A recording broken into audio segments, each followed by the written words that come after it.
فرزند زہرا یہ حالات برے ہیں۔ کاشانۂ بصیرت ایک ایسا مکمل یوٹیوب چینل جس پر محروم بصارت کے لیے بالخصوص اور تمام افراد کے لیے بالعموم سینکڑوں کی تعداد میں اسلامی کتب دستیاب ہیں۔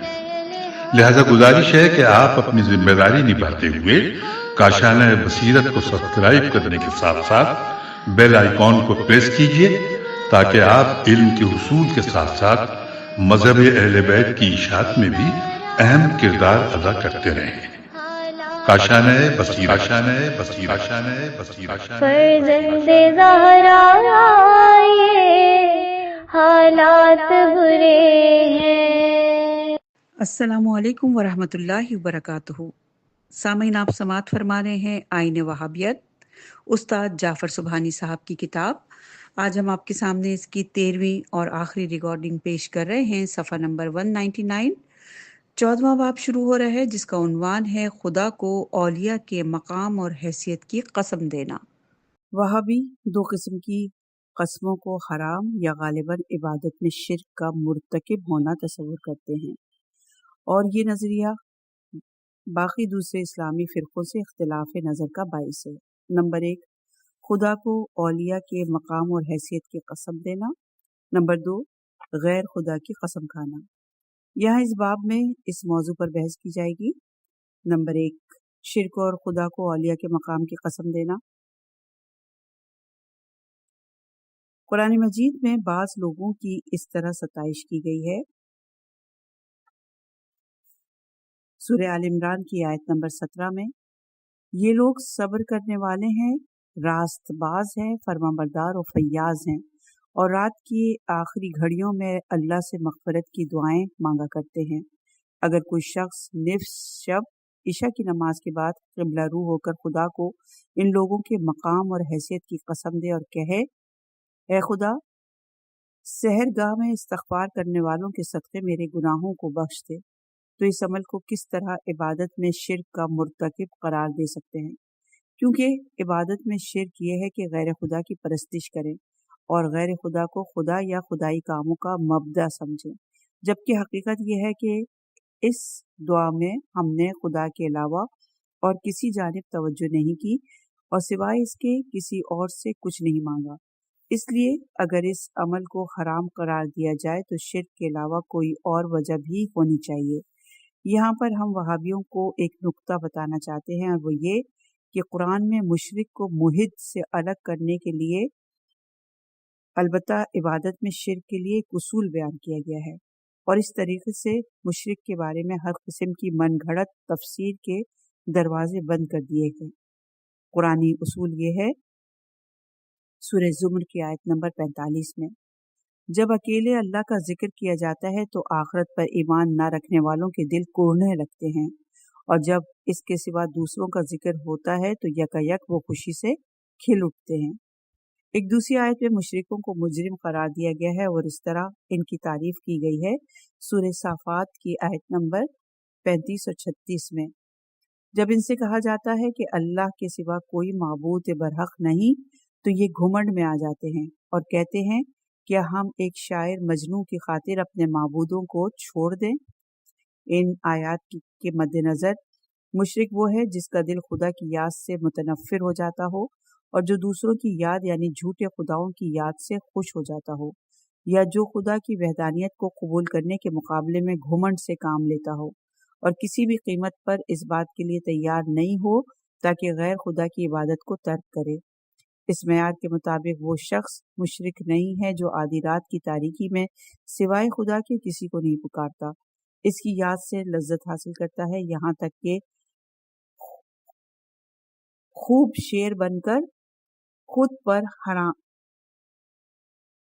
یہاں تک کہ خواب شیریں کو خود پر حرام کر لیتا ہے اور اس کی مناجات میں مشغول رہتا ہے، اور خدا کو اس کی درگاہ کے مقبول محب بندوں کی قسمیں دیتا ہے۔ وہ کب خدا کی یاد سے کٹتا ہے اور کب خدا کی وحدانیت کو قبول کرنے کے مقابلے میں گھمنڈ کرتا ہے۔